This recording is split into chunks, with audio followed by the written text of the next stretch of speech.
चुनाव पता नहीं कब होंगे, लेकिन जम्मू कश्मीर के अंदर इस समय सियासी जंग जो है वो शुरू हो चुकी है।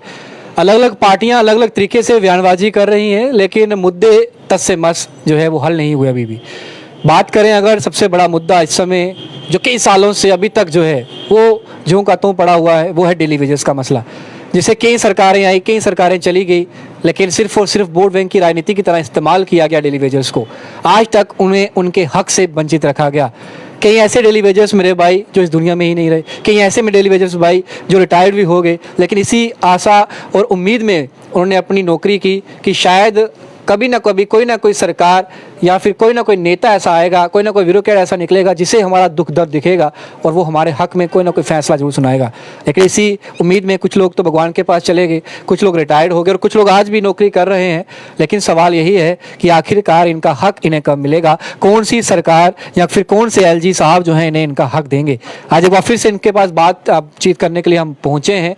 वो एक्सप्रेस की टीम की अगर बात करें, लगातार हमने इन्हें कवरेज किया है, इनकी जो भी अपडेट हमारे पास पहुंचा वो हमने इन तक पहुंचाया, आप तक पहुंचाया। लेकिन आज जब 300 से ज़्यादा दिन हो चुके हैं, लगभग 320 दिन इनको हो चुके हैं इस प्रोटेस्ट को करते हुए, इस धरने को करते हुए, बीच में घटनाक्रम जिस तरीके से रहे, लाठीचार्ज भी हुआ, बीच में एडमिनिस्ट्रेशन के लोग भी इनसे मुलाकात करने आए, कमेटियाँ बनाई गई, कुछ राजनीतिक पार्टियों ने बनाई, कुछ एडमिनिस्ट्रेशन में बैठे लोगों ने बनाई। ये कहा कि 1 हफ्ते में, 10 हफ्ते में, 5 दिन में, 4 दिन में आपका मसला हल होगा, हम जल्द से जल्द इमरजेंसी लेवल पर आपकी मीटिंग करवाएंगे। लेकिन फिर हुआ क्या? आज भी जगह वही है, लोग वही हैं, ड्यूटी भी जा रहे हैं, प्रोटेस्ट भी कर रहे हैं, लेकिन हक नहीं मिल रहा। बातचीत करते हैं इन्हीं से।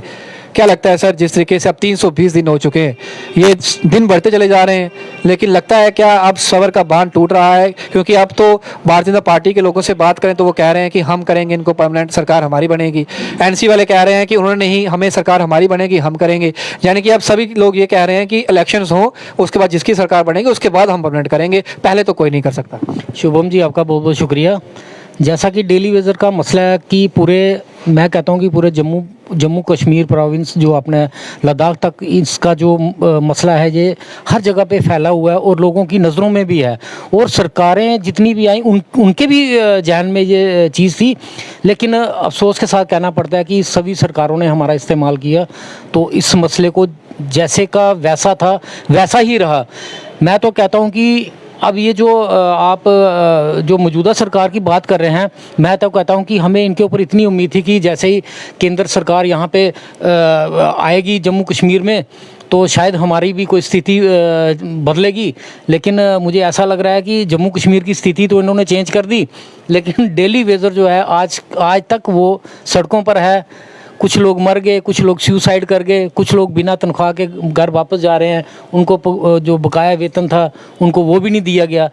तो इससे बदकिस्मती और क्या हो सकती है कि हमारे विकास पुरुष के नाम से जो हमारे लेफ्टिनेंट गवर्नर साहब यहाँ पे जम्मू कश्मीर में जो यहाँ इनको लीड कर रहे हैं, तो उनके जो साथ जो ब्यूरोक्रेट्स बैठे हुए हैं, हमारे अरुण मेहता जी जो बैठे हुए हैं, चीफ सेक्रेटरी साहब, और हमारे कमिश्नर जो हैं, बड़े बड़े IAS अफसर हैं, बड़ा अफसोस है हमें कि एक डेली वेजरों का मसला जो है वो नहीं हल कर सके।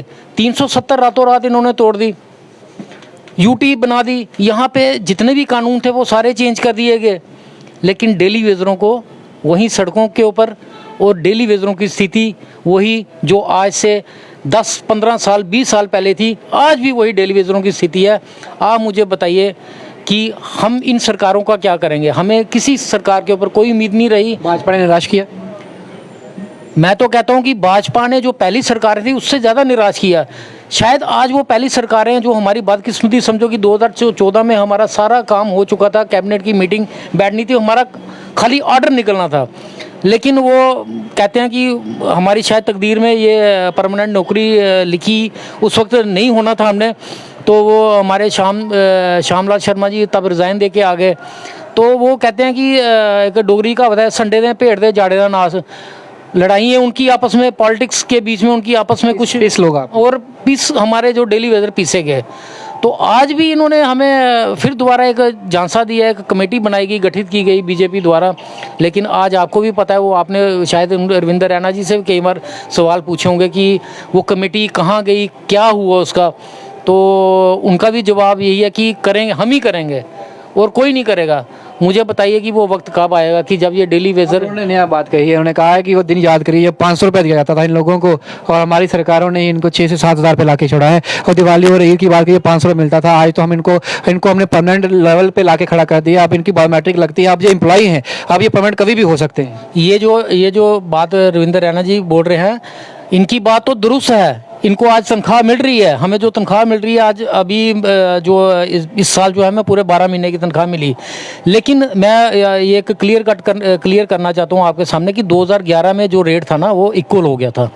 2011 में तो इनकी सरकार नहीं थी, उसमें इक्वल रेट हो गया था। जो गवर्नमेंट जो डेली वेजर का रेट था, कईयों को 900 दिया जाता, कईयों को 500, कईयों को 200, आपको भी पता है। तो लिहाजा 2011 में इक्वल रेट कर दिया गया था। तो इसमें भाजपा का कोई वो हाथ नहीं है, ये अपने ऐसे अपने तारीफ अपने मुंह मियाँ मिट्ठू वो वाली बात हो गई। तो बाकी रही ये बात कि अगर मजदूर काम करता है तो उसका वेतन तो देना इनका फ़र्ज़ बनता है। मैं तो कहता हूँ 2018 में इनकी सरकार थी तो सब 1 महीने की तनख्वाह मिली हमें। आप रिकॉर्ड चेक कर लीजिए, वो बकाया कहाँ गया। ये खाली बातें करने से कुछ नहीं होता है। ऑन ग्राउंड आप कुछ करके बताइए ना। मुझे बताइए कि आपने क्या डेवलपमेंट की, आपने डेली वेजर का कौन सी ऐसी जो स्थिति जो आज से 15 साल या 10 साल पहले थी, आज डेली वेजर की हालत क्या है बताइए। आपने क्या चेंज लाई डेली वेजर के अंदर। 9,000 आज की डेट में जो सिलेंडर उस वक्त हमें 450, 500, 600 का सिलेंडर मिलता था, आज वही सिलेंडर 1300 का हो गया। घर घर में स्मार्ट मीटर लग गए, यानी कि हर चीज़ बढ़ रही है लेकिन आपकी तनख्वाह और आप लोगों की स्थिति वैसी की वैसी। वो तो आप देख रहे हो। 9,000 पे मुझे ये बताइए कि हर आप किसी भी प्राइवेट स्कूल में जहाँ कहीं भी देखिए, वो उनका ये है कि 1 साल के बाद इनको 10% इनका रेट बढ़ाया जाएगा। परमानेंट मुलाजिम को डीए उनके बढ़ रहे हैं, उनके बच्चों को उनका पढ़ाई स्टडी अलाउंस भी उनको मिल रहा है 27,000 रुपया एक बच्चे का। तो आप मुझे ये बताइए कि डेली वेजरों को क्या दिया गया। इक्वल वर्क इक्वल पे होनी चाहिए। एक जो सुप्रीम कोर्ट का भी ऑर्डर है, वही काम जो परमानेंट अप्लाई कर रहे हैं वही काम आज डेली वेजर कर रहा है। तो कहाँ डेली वेजरों को क्या दिया गया मुझे जब बताइए। कुछ भी नहीं दिया गया है, ये खाली डेली वेजर्स जो हैं, क्योंकि 320 दिन से ज़्यादा समय हो चुका है, तो क्या आपके जो पेज यूनाइटेड फ्रंट की बात करें तो जम्मू प्रोविंस मेंबर्स जो हैं वो कोई बड़ा प्लान कर रहे हैं, कोई बड़ा अनशन करने की तैयारी आप लोग कर रहे हैं सरकार की, क्योंकि नींद में तो सो चुकी है, तो जगाएंगे कैसे? नहीं, वो हमारा कल ही हमारी जो कोर कमेटी की जो मीटिंग है, जितने भी हमारे जम्मू प्रोविंस के हमारे जितने भी लीडर्स हैं यूनाइटेड फ्रंट के, वो कल सभी यहाँ पे इकट्ठा हो रहे हैं और हम एक नया फैसला लेंगे। क्योंकि हमने पहले भी बोला था, अभी नहीं तो कभी नहीं, हमारी जो लड़ाई है वो अंत तक हम लड़ेंगे। अगर हमने सरकार को ऑप्शन दिया था कि अगर आपने रखना है तो सही तरीके से रखिए, अगर नहीं रखना है तो हमें निकाल दीजिए। अब देखिए सरकार ना तो हमारा कोई पिछला बकाया दे रही है, पिछला बकाया दीजिए, हमें निकाल दीजिए। क्यों हम बंधुआ मजदूरी करेंगे? जो आप यहाँ पे 300 रुपया दिहाड़ी दे रहे हो, आज बाहर 600 रुपया दिहाड़ी मिल रही है, तो हम क्यों बंधुआ मजदूरी करेंगे आपकी? तो ये अब हमारी कल डिसीजन हो जाएगा, तो चंद दिनों के अंदर इसका फैसला आपके सामने होगा, मीडिया भी आएगी, सब कुछ होगा। तो अब ये सरकार फिर वही बात आ गई कि अभी यहाँ पे G20 की मीटिंग शुरू होने वाली है कश्मीर के अंदर, तो यहाँ से डेली वेजरों का शोर उठेगा। फिर डेली वेजरों को एक झांसा दिया जाएगा कि नहीं आप अभी ऐसा मत कीजिए, जैसे G20 की मीटिंग खत्म होगी तो हम आपके साथ बैठ के बात करेंगे। तो वैसे ही इन्होंने DDC के इलेक्शन में बोला था गवर्नर साहब ने कि DDC की इलेक्शन होने दो तो हम आपके साथ बात करेंगे। तो अब इनके ऊपर हमें यकीन नहीं है, अब हम कड़ा फैसला लेंगे। चाहे हमारी नौकरी चले जाए, हमें कोई परवाह नहीं है, लेकिन हम एक सरकार को एक आईना दिखाएंगे कि आप जम्मू कश्मीर की जो छवि बना रहे हो, जम्मू कश्मीर का जो 60,000 जहाँ इस वक्त मैं कहता हूँ कि 50,000 से नीचे डेली वेजर रह चुका है, बाकी कुछ मर गए हैं, कुछ रिटायरमेंट हर महीने हो रहे हैं। तो ये लोग जो जिन लोगों को आपने प्रताड़ित किया है, तो ये लोग अपना फैसला एक लेंगे, तो आप लोगों को ये बख्शेंगे नहीं।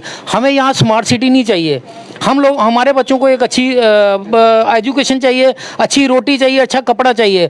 वो हमें स्मार्ट सिटी से नहीं मिलेगा, वो हमें मिलेगा हमारे वेतन से। हमारा वेतन बढ़ाया जाएगा, हमें परमानेंट किया जाएगा, तो हमारा जो है भविष्य बदलेगा, तो हमारे बच्चों का भी भविष्य बदलेगा। तो वो फिर हमें स्मार्ट सिटी, आज आप टनल्स बना रहे हो, आज आप स्मार्ट सिटी की सड़कें बना रहे हो, आज आप फ्लाई ओवर्स बना रहे हो, डेली वेजर के पास खाने के लिए पैसा नहीं है, रोटी नहीं है, तो डेली वेजर कहाँ ये टनल है, कहाँ कश्मीर जाएगा, वो टनल से देखेगा, कहाँ ट्रेनों के सफ़र करेगा, मुझे ये बताइए। उसका तो एक 9,000 रुपये में घर की रोटी भी नहीं चलेगी, तो वो कहाँ बच्चों को टनल दिखाएगा अपनी। तो ये हमें नहीं चाहिए टनल्स, हमें अपना भविष्य के लिए अगर आपने रखना है तो सही तरीके से हमें रखें। सवाल आपसे पूछूंगा, क्या लगता है अब चुनाव जैसे ही होते हैं, अगर चुनावी बिगुल बच जाता है जम्मू कश्मीर के अंदर, क्योंकि लग रहा है जैसे कि संभावना जगह जगह से जो है बयानबाजी आ रही है, तो हो सकता है चुनाव आयोग जो है वो चुनाव जो है इस साल अंत तक या फिर 24 में करवा दे। अगर होता है तो डेली वेजेस का जो वोट है वो भारतीय जनता पार्टी को, नेशनल कॉन्फ्रेंस या फिर कांग्रेस, किसको जाता हुआ नजर आ रहा है? देखिए, जहाँ तक डेली वेजर का सवाल है, जो पुरानी सरकारों ने हमारे साथ किया था तो हमने उनको उसका जवाब दिया। यूनाइटेड रहेगा वोट आप लोगों का?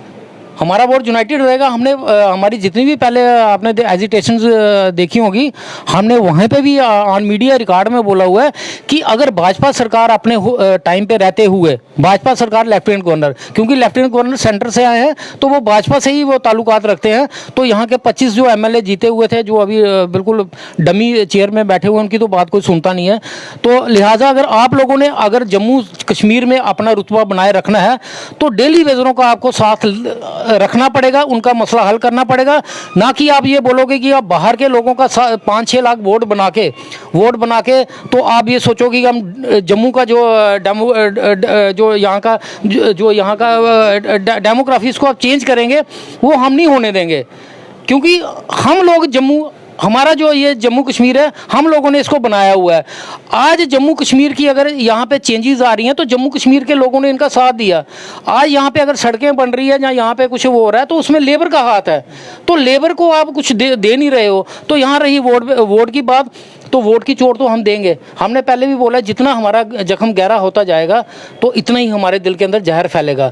तो इसलिए हमने रविंद्र रैना जी को भी बता दिया, वो अध्यक्ष हैं बीजेपी के, क्योंकि उन्होंने कैंपेन करनी है आगे, उन्होंने ही आगे सारा कुछ देखना है। हमने उनको क्लियर कट बोल दिया है कि अगर आपके होते हुए हमारा काम हो गया तो हम आपके साथ हैं, अगर आपने काम नहीं किया तो हम डंके की चोट पे क्या कि हम मीडिया के थ्रू भी बोलेंगे और घर घर जाके भी आप लोगों के खिलाफ प्रचार करेंगे। क्योंकि फिर भी मैं आपको बता देता हूँ, ये मेरी अपनी राय है कि ये इलेक्शन नहीं करवाएंगे। ये इनको पता है इस वक्त जम्मू कश्मीर की स्थिति क्या है, इनको सीटें नहीं मिलने वाली हैं। क्योंकि हिमाचल में देख लिया, पंजाब में देख लिया, अब कर्नाटका में भी कुछ जो उसका रिजल्ट आएगा तो वो भी इनको पता चल जाएगा। तो आने वाले टाइम में ये क्या करेंगे, जिस तरह दिल्ली में वो केजरीवाल सरकार को ये चलने नहीं दे रहे हैं, तो यहाँ पे अगर कोई सरकार आ भी गई, अगर इनकी आ गई तो लेफ्टिनेंट गवर्नर साहब यहाँ से चले जाएंगे। अगर इनकी नहीं आए तो यहाँ पे डंडा वही रहेगा, सेंटर का डंडा रहेगा।